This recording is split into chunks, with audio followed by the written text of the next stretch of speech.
I am of the opinion, if you stopped and thought about it, I could walk out of the house, walk across the street, and get hit by a truck any day, or a car, or a bike, or whatever. And I could be so afraid of that that I sat at home and did nothing. Or I could say, let's perfect the art of making sure that doesn't happen. Let's figure out how I deal better with echoes, how I know how far a car is as it approaches me so I know I can cross the street safely. Can I hear two at the same time, one coming from the other way and one coming from the other side?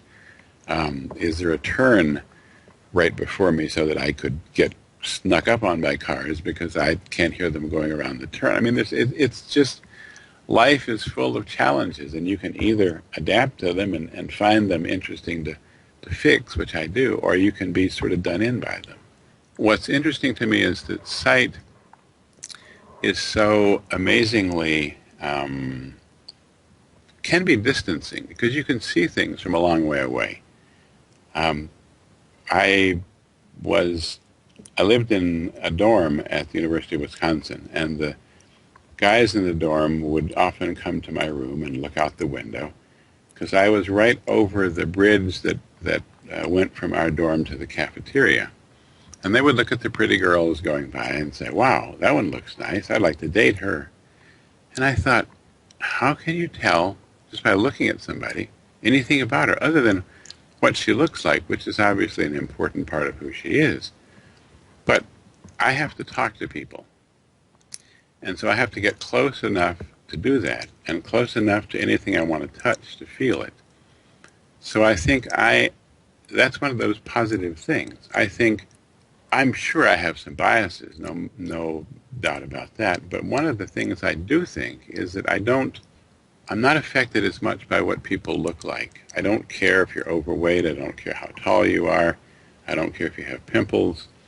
If you're a person I want to be a friend with or talk to, then that's fine. A voice tells a lot about a person. I fell in love with my wife probably on our first date, and so did she fall in love with me. And partly it was because I could hear the smile in her voice. I could hear that she was compassionate. I could hear that she was friendly. Now, those are all things that are. I'm not saying that I have a better ability to judge a person because I listen to their voice. You could have seen her smile. You would have probably noticed her compassion, etc. I just do it in a different way. How I learn things and how I perceive things is so different from the way sighted people perceive them. Let's say you have a washing machine and you can see all the dials and you know what they do. I have to feel this dial, and I feel that dial, because I only have two hands. I can only feel two things at a time. I can't see everything at once. So I call it learning from the bottom up. I'm learning all the different pieces and putting them together. You're seeing from the top down. You see the whole thing at one time.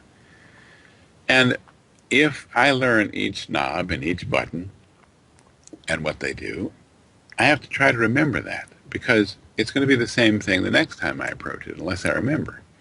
You walk by the washing machine every day. You don't necessarily consciously think about seeing it, but you do, and you know its layout. If I don't go back there for 6 months, do I remember where everything is? This is the whole way that I have to deal with electronic gadgetry. Erasmus Plus logo, MOOC logo. The following video is an excerpt of an interview on June 22nd, 2015. Copyright Gottfried Zimmermann, Stuttgart Media University. License terms Creative Commons by 4.0. Neal Ewers, Madison, Wisconsin, USA. The creation of this video has been partially funded by the Erasmus Plus grant program of the European Union under grant number 2014-1-DE01-KA203-000679, MOOC Accessibility Partnership. Neither the European Commission nor the project's national funding agency DAAD are responsible for the content or liable for any losses or damage resulting of the use of this resource.